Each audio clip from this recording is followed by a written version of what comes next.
A Keystone State legend is looking toward an elusive championship in 2025, but he'll have to battle with the likes of a multi-generation Dixie Dirt juggernaut to hang on. The Mods hit the dirt one more time in 2025, coming up next.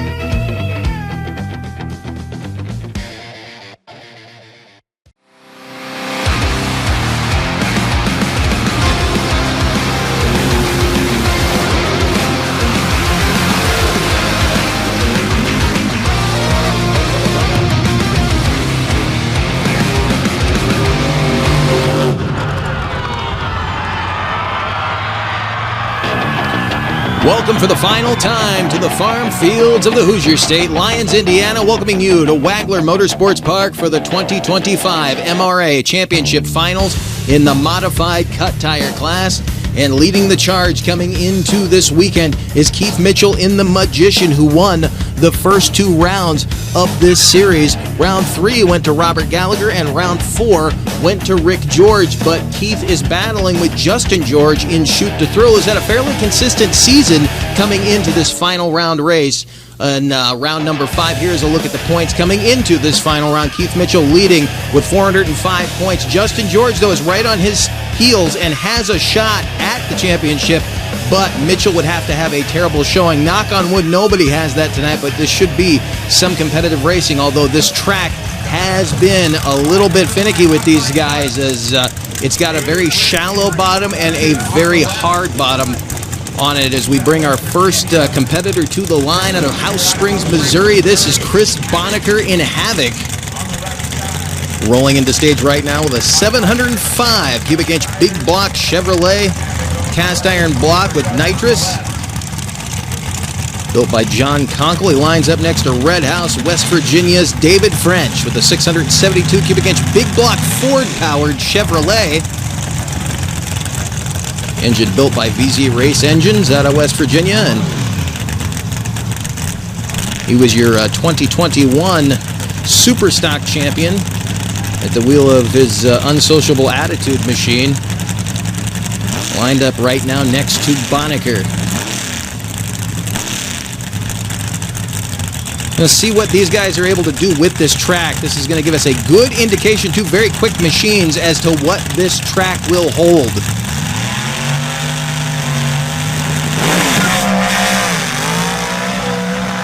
A little bit of a wild ride there for Bonneker. We're going to have to wait for the next pairing to see what the left lane will do, as French has an apparent driveline problem, or maybe a transmission problem.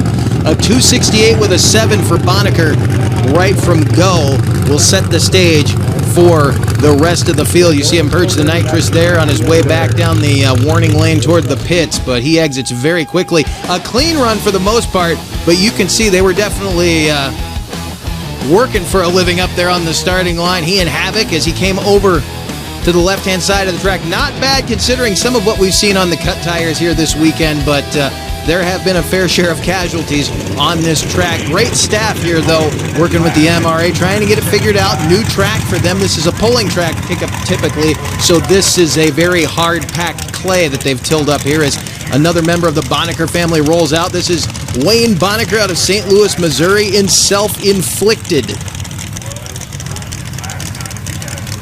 814 cubic inch Hemi power plant, built by Sonny's Engines out of my home state of Virginia. And speaking of my home state, he lines up next to Richard Donovan out of Halifax, Virginia, with the AMC-powered rear-engine rail we're calling Silver this year. Hasn't put the graphics on it, hasn't put the name on it. He's got some big plans for this machine in 2026. 454 cubic inch AMC racing engine, of course, built by Barry Allen out of Glendaniel, West Virginia.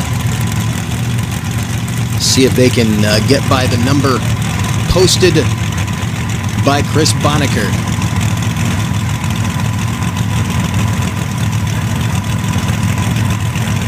Keep in mind, Bonneker just ran a 268 with a 7. All right, we got some activity over there on the right-hand side. We saw Donovan's crewman come around. It looks like he is not going to make it into the... Well, no, he goes ahead and stages up.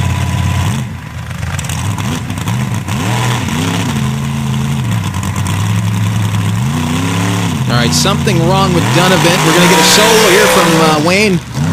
Not the run he was looking for by any means, so the left lane's going to be tricky. At least it looks that way at 297. Not bad for the problems he did have, but you saw he had to pedal immediately and just let the vehicle roll out the top end of the track. So problems already. Watch it again.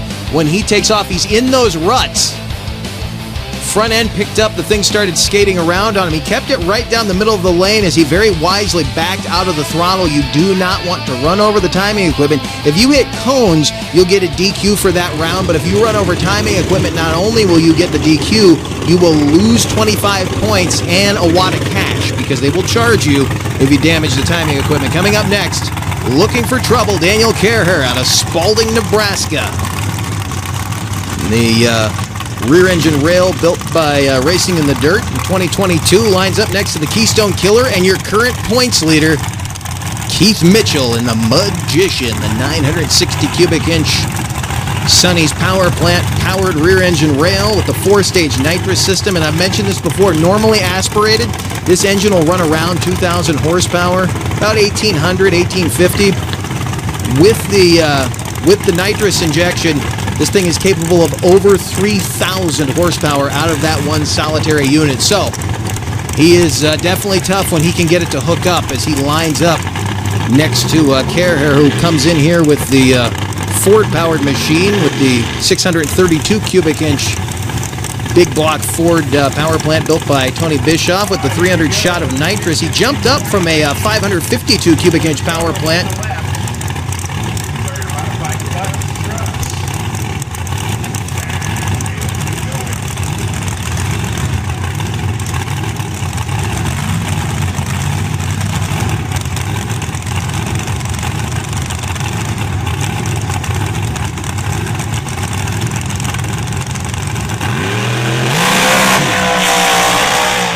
Problems for Carher immediately. We'll see what the time was on Mitchell.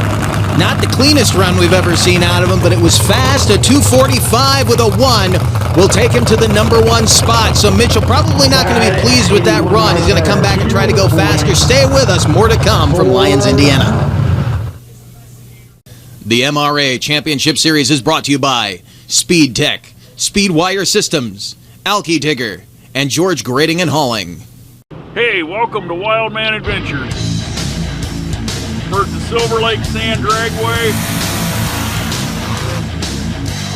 There really wasn't any off-roading back then. It was all off-road.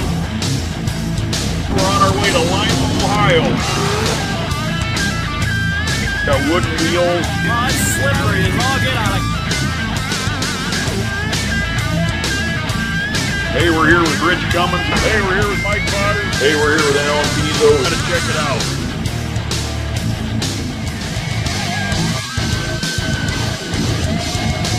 This week we're gonna go down memory lane.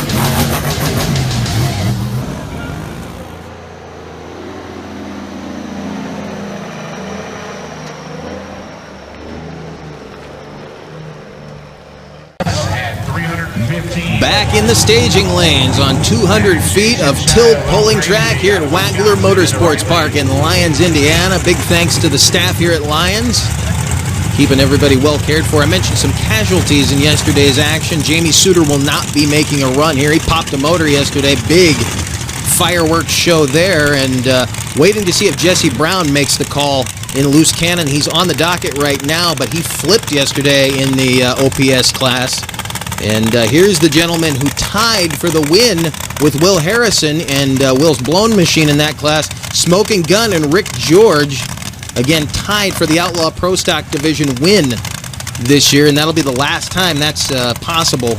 Next year, a little rules change will take any ties kind of out of play. Smoking Gun with an 800-plus cubic inch power plant and a 37 pickup on an OPS mod chassis built by Racing in the Dirt, lined up next to another machine with Racing in the Dirt craftsmanship on it. That is Jason Chaya out of Waiawega, Wisconsin, with the 788 cubic inch Tony Bischoff Ford Hemi powered Lil Crazy. Gentleman from about an hour west of Green Bay, and former champion in the Outlaw Pro Stock Division, lined up against a current co-champion in the Outlaw Pro Stock Division. Two extremely fast machines. Rick George already ran a record time in that class earlier tonight, but wasn't able to back it up. Let's see what he can do here in the modified cuts. Wild run, but he was quick. 249. He was closing in on Mitchell, but not quite fast enough. A 278 with a 5 for Chaya. And we're going to get another look at it. Watch Rick George. We're going to show you his run first from the starting line. Got it to bite, but it was definitely walking around him. It got up on one tire there for a moment. It was starting to ride the wheelie bar. If you unload too much, you're going to be in big trouble. Was able to stay after. You can see him drop into the rut. Chaya fighting that thing back to the middle. He had to pedal it there. He got way off to the right-hand side of his lane. So not getting the run in he had hoped for, but a very, very fast, record-capable machine in that little Bronco out of Wisconsin. Now as we roll out the next pair, here comes Robert Gallagher in the Outcast. This machine ran the 200-foot national record yesterday on the paddle tires. Robert has run a record time in this machine this year. Was not able to back it up. When he went to back it up in Gore Springs, Mississippi, he hit the wall. And definitely a fearless driver. We've seen him before in the Hill and Hole pit in his machine, the Rabbit Hunter. We've seen him out here in his front engine rail, and he lines up next to the guy who's sitting second in points, hoping to walk out of here with the championship. This is Justin George and Shoot to Thrill out of Franklin, Georgia. 2023 racing in the dirt chassis with a 959 cubic inch Billy Albert power plant. Billy Albert racing out of Wytheville, Virginia. This machine with Rick George at the wheel was the 2023 modified paddle class champion. Lined up next to Outcast, a vehicle with a storied history. And I know if we mention the championships, we're going to be leaving some out. But Jason Massey, of course, at the wheel, took 2020 modified cuts class championship, 2019 and 2024 mod paddles championship. And there you see one of the two co-drivers standing in front. That's John Tomlin, who took this vehicle to a victory out in Steelville, Missouri. Ran a track record out there on the paddle tires. And then Jason Massey, who decimated that victory, or excuse me, that record last night, standing behind him, the car owner. You can see how intense they are on the starting line. They've got one championship in the bag already this weekend, with Massey at the wheel on the paddle tires, hoping Gallagher can roll out of here at least with the money if he doesn't have a shot at the championship. But we'll see how Gallagher does on this track. Again, he's lined up next to number 2 in points, Justin George.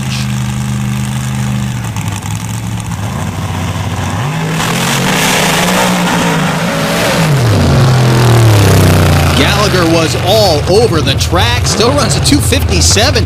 251 for Justin George. I gotta say, a 257 with a 3 for the run that Robert Gallagher laid down is not bad. Watch him again.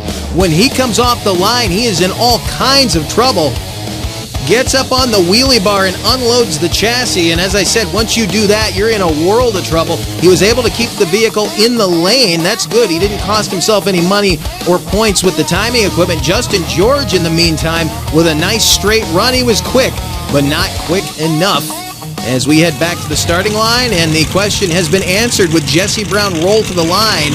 Indeed, he does, minus the doors, and usually runs this class without the doghouse. That's why the motor is exposed right now as he rolls in. Your 2023 Outlaw Pro Stock champ and your 2022 Pro Stock champ. Of course, this machine graduated out of the Pro Stock ranks into the modified ranks. It's been beefed up and lowered as a big old 858 cubic inch big block Chevy in the front of the frame rails. And this is going to be the last time we see Jesse at the wheel of this machine. It's going to be sold after this weekend. Thankfully, it's still in one piece.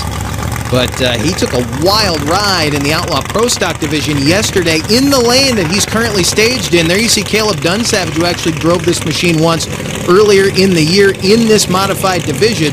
And Jesse and Caleb and the crew from down the Tennessee, Kentucky region are getting ready to build a brand new loose cannon for 2026. Can't wait to see that machine out here.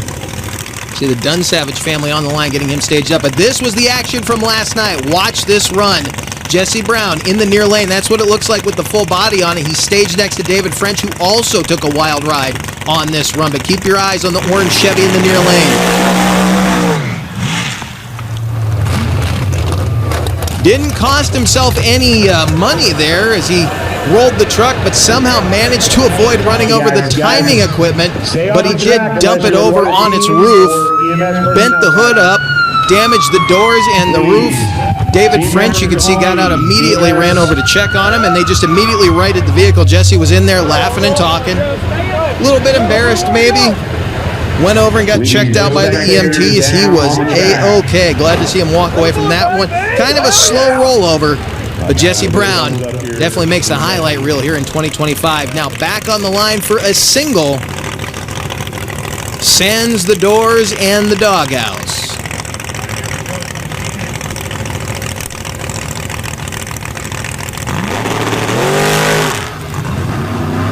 And absolutely not going to get what he wanted out of that. It jumped to the left immediately, and he backed right out of the throttle. Wise move for him. We're going to go ahead and get a time from him. It's not going to matter. A 4:63 with a 2. He's not even going to be thinking about that right now. He's going to be worried about getting that thing to stick to the ground so he doesn't end up on his lid again. Knock on wood now as Casey Laurier rolls out of Mount Carroll, Illinois. The Illini Strategic Attack 1936 Chevy pickup. Chromoly chassis built in Casey's shop with the guidance of Brian Chapman and Four States Performance.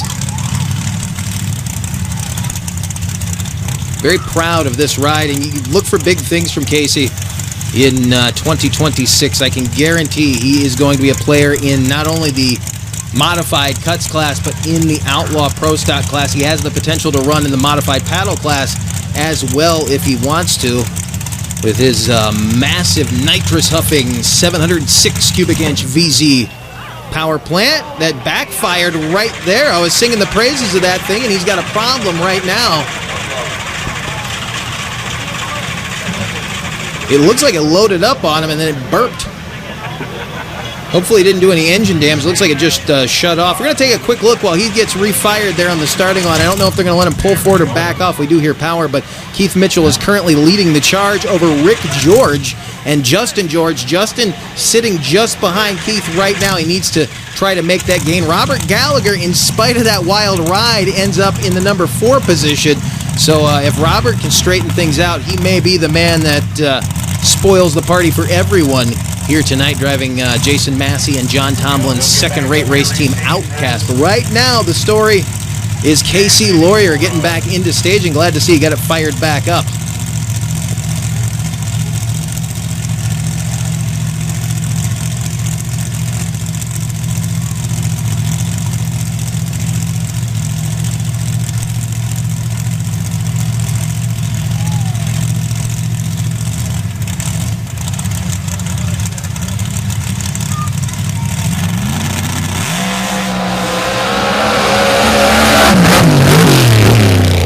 Hold on to it, Casey, getting wild and shut down as he came across the track.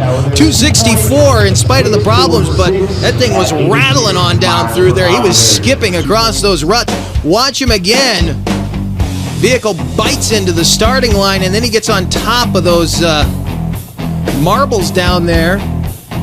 Didn't look like he was struggling too much with the bottom of the track. He was kind of floating there, skipped across the ruts and then across the lanes at the end. Thank goodness nobody was in that near side lane, but we will put a groom on the track. We'll re-rack him and be back for round 2. Stay with us. The world-famous C60 Cyclops. The infamous Dodge Carryall, unnamed and untamed. Get yourself a one-of-a-kind toy of a Mudbogger turned monster truck at freedomracingmt.com.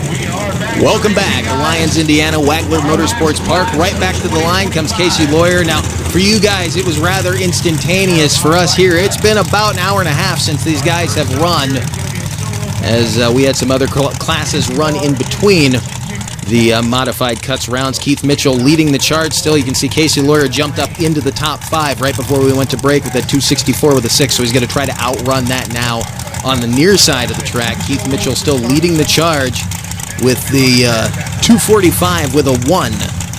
So we'll see if Lawyer can speed things up. We know the vehicle is capable. I have a feeling he's going to be a thorn in everybody's side in 2026 as he purges the nitrous. It's a little bit more humid here tonight than it was last night, but it's a lot cooler. So these guys are definitely making some big horsepower, but the track is not quite holding it the way they'd like.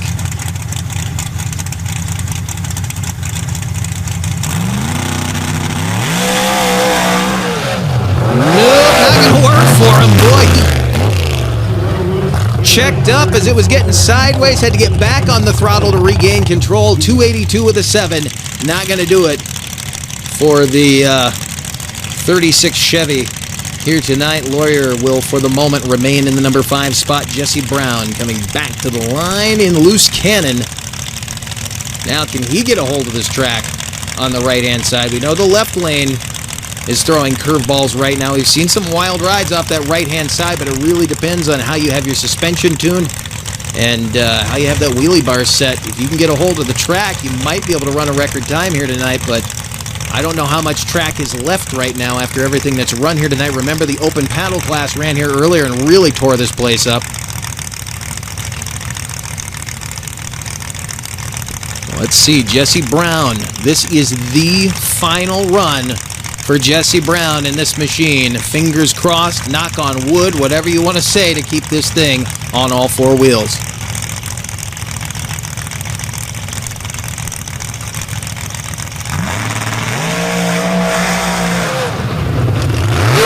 Well, didn't roll it, but he just lost some cash and lost 25 points, so he's not going to be happy. He exits immediately to the right of the track. Jesse Brown runs over the timing lights, and you can see the body language immediately as he angrily shuts the power off right there. Not what he was looking for by any stretch of the imagination. A rough go of it for Jesse Brown in loose cannon. Here's another look at it. This is from the starting line. You see, it unloaded very, very quickly. He's been having that problem all year long. He lowered this thing, and it seemed to help him early in the year. He was able to make some horsepower, but it's been very unpredictable.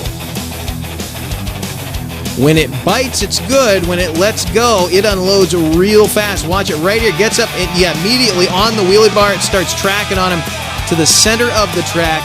Didn't want to roll it again. I think he realized he just didn't have enough time to get it woed before the timing lights anyway. It was either tuck and roll and go over the timing lights and roll the truck, or just go over the timing lights. So cost himself, again, a few bucks and 25 points, but he doesn't roll it again before it goes to its new owner. So I'm sure the new owner is going to be happy to see that it stayed upright. For the last run it has down the track as our next machine rolls out. Robert Gallagher in the Outcast. Again, record-capable machine. Robert has run a record, and this machine did not back that record up. That was in Gore Springs, Mississippi. He ran that record on the far side of the track. He had to come back and try to back it up on the near side, and he banged into the wall. They had the option to go back for a third run and try to back it up, but they had bent a rim, and he didn't want to risk crashing the vehicle or further damaging the vehicle and have to spend the money. He came back. He has not been able to run down that record again. Currently, the record pass for the modified cut class belongs to Keith Mitchell. So we'll see if another Pennsylvanian can come in and pull that out of Keith Mitchell's hand. If he does, it's going to have to be on this run right here.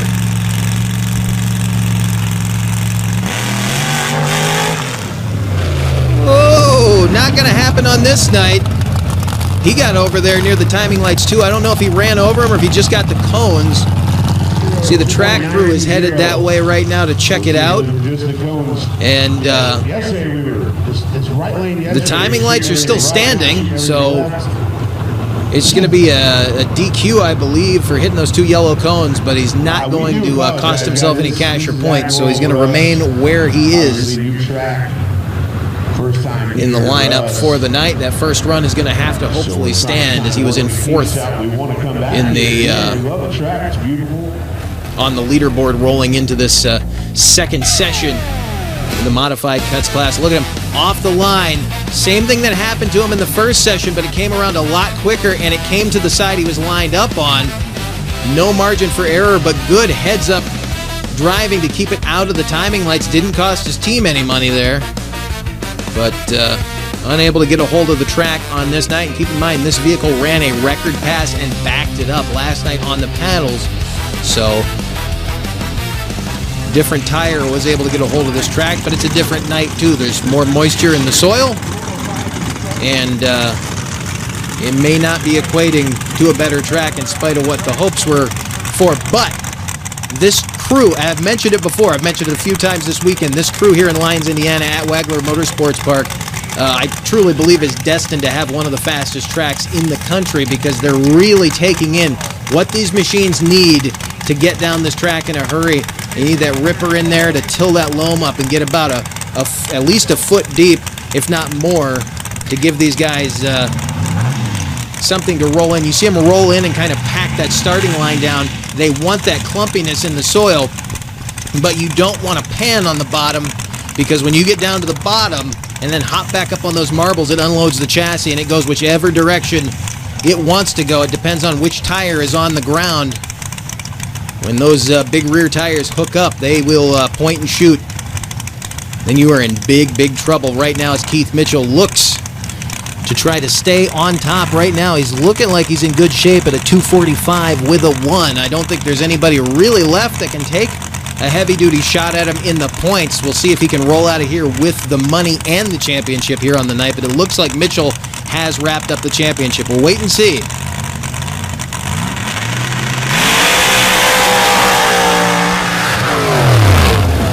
Good run for Keith Mitchell. I don't know if it was as fast. No, not as fast as his first time. Carhair again with problems in looking for trouble. Saw him walking around on the right-hand side of the track. So Mitchell will likely wrap up this championship. He did not beat his own time, but I don't know if there's enough track left for anybody in the back of the lineup to get a hold of it. It's still a good run. He stayed right down the right-hand side of his lane. You can see Carhair having to pedal right there. Mitchell walking around slowed him down. He could not get a hold of the track, but he managed to keep it straight, so he also will not lose points, which is imperative in a championship chase. As we head back to the line now, Richard Donovan out of Halifax, Virginia. We saw him have some troubles earlier on in the lineup, and he gets ready to stage. He should be staged up next to, he will stage up next to Wayne Bonnaker. I was waiting to see if they sent him out for a single. They did not. So we've seen guys sometimes take singles in the second session. We'll run in the pairings in the first session. They'll come back sometimes and run a single. And we'll see. Wayne Bonnaker, by the way, on some good tracks, has had some wild rides this year. He almost put this machine on its top twice out in Steelville, Missouri.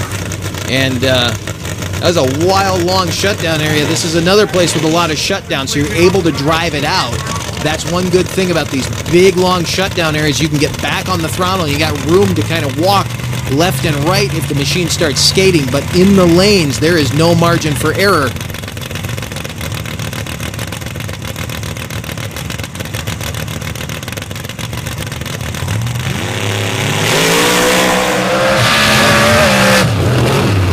Donovan was walking on that one. Let's see what he got. 265, and in the 3-second range for Bonnaker is not even close to what he's going to need to get a hold of this thing. Keith Mitchell still sits on top of this with a 245 with a 1. Back on the line now with our final run. It will be Chris Bonnaker in Havoc. He started the night off. He's going to wrap the night up. See him shoot the vapor into the night sky, clearing out those lines, trying to get that nice liquid shot of nitrous.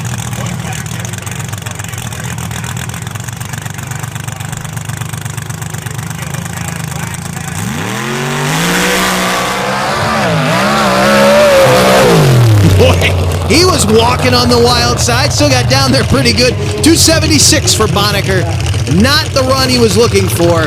A wild, wild run from him. Let's watch that one again. Keith Mitchell is going to walk out of here with the championship and the win. Look at him carry the front end. Back on the ground. And it panned out on him right there. Kind of hopped, and look at the rear end come off the ground. But Keith Mitchell is your winner and champion here in Wagler.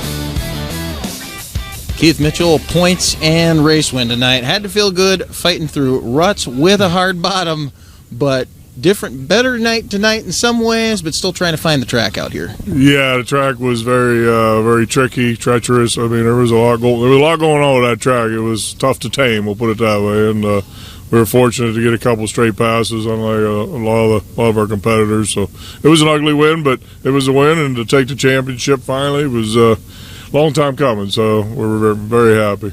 So the temperature's odd, everything. This was a new place, and lots to learn here. A lot to learn, but the staff here seems like they really do want to find it with you guys.